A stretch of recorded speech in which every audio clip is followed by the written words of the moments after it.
वाक्य ध्यान करवा प्रसंग शीर्षक होची धनर विपद। धनर विपद लोक माने जानती नहीं जे धन केते मारात्मक।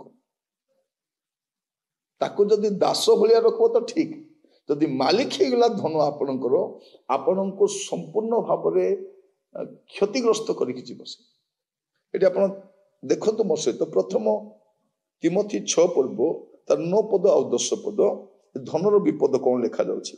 मात्र जो माने धनी हेबा को इच्छा करती से माने परीक्षा और फांदरे पुणी अनेक प्रकार असंगत और क्षतिजनक अभिलाष पड़ती। यही सब मनुष्य को ध्वंस और विनाश रूप सागर रे मग्न करे। कारण धन लोभ समस्त अनिष्टर मूल। केही सेतिरे आसक्त होई विश्वास त्याग करी पथभ्रष्ट होई अछंती, पुणी बहुत दुखरे अपना अपना हृदय विदीर्ण करी अछंती। माने भाभी देखंतु ए धन पछरे जाईकी जने लोकर सर्वनाश होई जाउछि। एटा धनर विपद। कौन करे?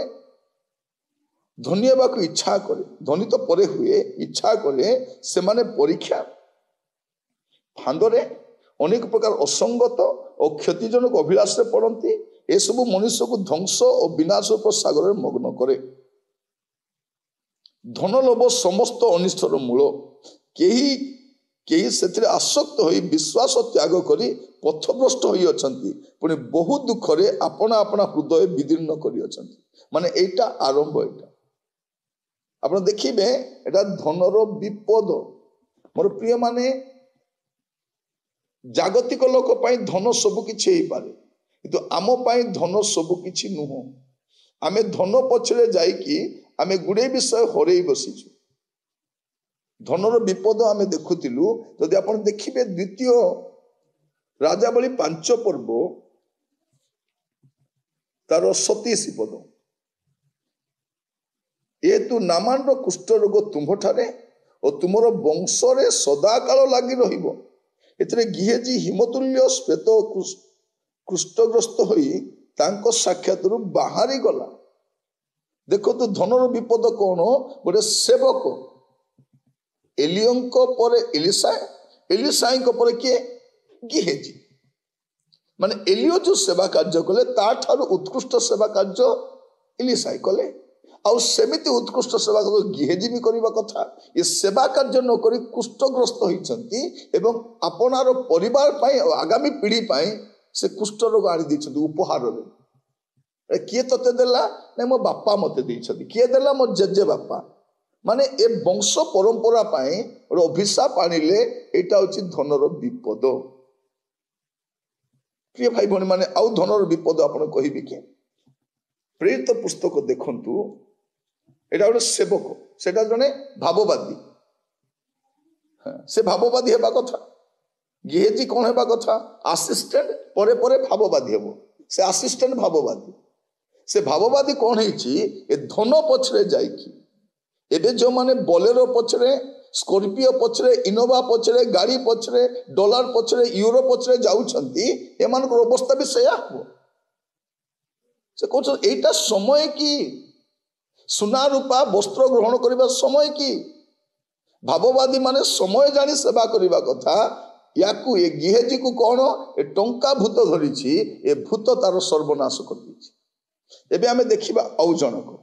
से होचंती शिष्य, जने प्रेरित शिष्य। से तो गले भाववादी। एबे ई आछंती जने के प्रेरित शिष्य। प्रेरित पुस्तक जो देखिबे तार प्रथम अध्याय रे आमे 16 पदरु आमे देखि देखि जिबा 19 पद पर्यंत। एटी कोन लिखा जाउछि? भाई माने जिहुदा यीशु को धरिबा पाई बाट देखाई थिला, ता विषय पवित्र आत्मा पूर्वरु दाऊद को मुखरे जा कहिथिले से शास्त्रीय वाक्य सफल हेबा आवश्यक थिला। कारण से आम्भमान को मध्य जणे बोली गणा जाइथिला एवं सेही सेवक पदर अंश प्राप्त होइथिला। एही लोक अधर्मर मूल्य द्वारा खंडिए क्षेत्र पाइला, पुणी से मुंड मारी होई परिवार तार पेट फाटीगला और अंत बुजुली बाहरी पड़िला। आउ यह जेरूसालेम रो निवासी समस्त ज्ञात हेबारु से क्षेत्र सेमानक निज भाषा रे हकलदमा अर्थात रक्त क्षेत्र बोली ख्यात हेला। एटा द्वितीय, एटा किए शिष्य प्रेरित, सेटा भाववादी, एटा प्रेरित। ए प्रेरित शिष्य कौन होची? आकु पठाइतिले आत्मा लाभ करिबा पाई ए आत्मा पथरे न जाई कि अर्थ पथरे जाउछंती। जीवा द्वारा कौन होची? मुंड मारी होई पड़िला, पेट फाटिला, अंत बुजुली बाहरिला, आउ से क्षेत्र नाम कौन? रक्त क्षेत्र बोली लिखाइला जेरूसालेम। तेणु एबे जो मैंने जेरूसालेम बुलिबा को जाउछंती, मु अनुरोध करिबि हाथ जोड़ी दया करी आपण माने टिके सेई जागा को भी जांतु। तेबे आसिला परे ए अर्थर कांगाली छाड़िबे, नले मंडलीर जमी बिक, मंडलीर पैसा खाओ, पैसा पछरे जाओ, तापर अंत बुजुली बाहरी करी से तो आगरु आदर्श ही जाइछंती। गिहेजी का पे आदर्श? भाववादी मान पे आदर्श। जो माने भाववादी सेवा कार्य करुछंती, जदि टंका पछरे जिबे पिला मान को पाई अभिशाप छाड़ी की जिबे।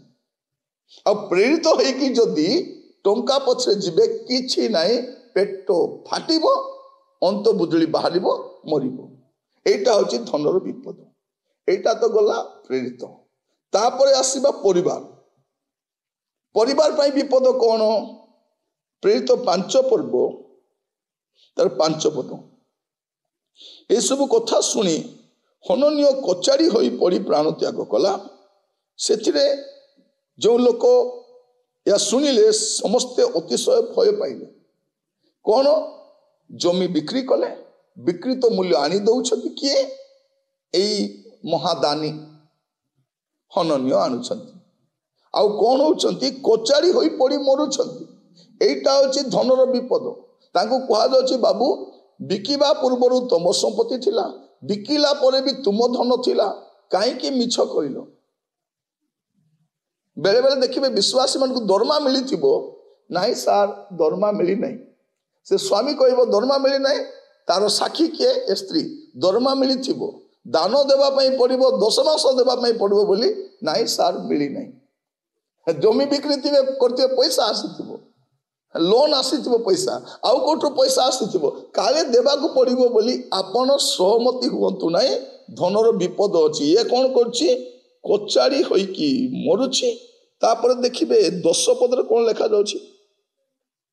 तत्क्षणात से तांको पाद तले कचाड़ी होई पड़ी प्राण त्याग कला। पुणी युवक माने भीतर को आसी ताको मृत देखी बाहर को बही नहीं गले एवं तार स्वामी पाखरे ताको स्वामी समाधि देले। बेसी दूर नहीं, स्वामी स्त्री अर्थ लोभा लोभी कोठी गोटे पाखरे सहित।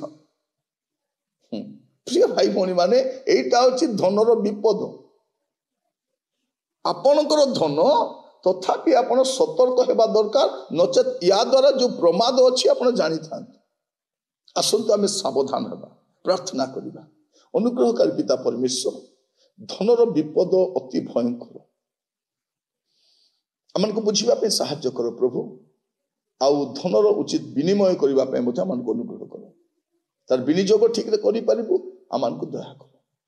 प्रत्येक को प्रभु साधारण विश्वासी हुअन्तु, पालक हुअन्तु, भाववादी हुअन्तु, प्रेरित हुअन्तु बा विश्वासी हुअन्तु, धन जे केते मारात्मक या बुझिबा पे सहायता करो, दया करो। आदर महिमा आपन को दे प्रार्थना मोर प्राणर प्रिय यीशु को नाम रे मागिली, आमीन आमीन। प्रभु आपण मान आशीर्वाद करंतु। आपण मान को नमस्कार जनाई। नमस्कार।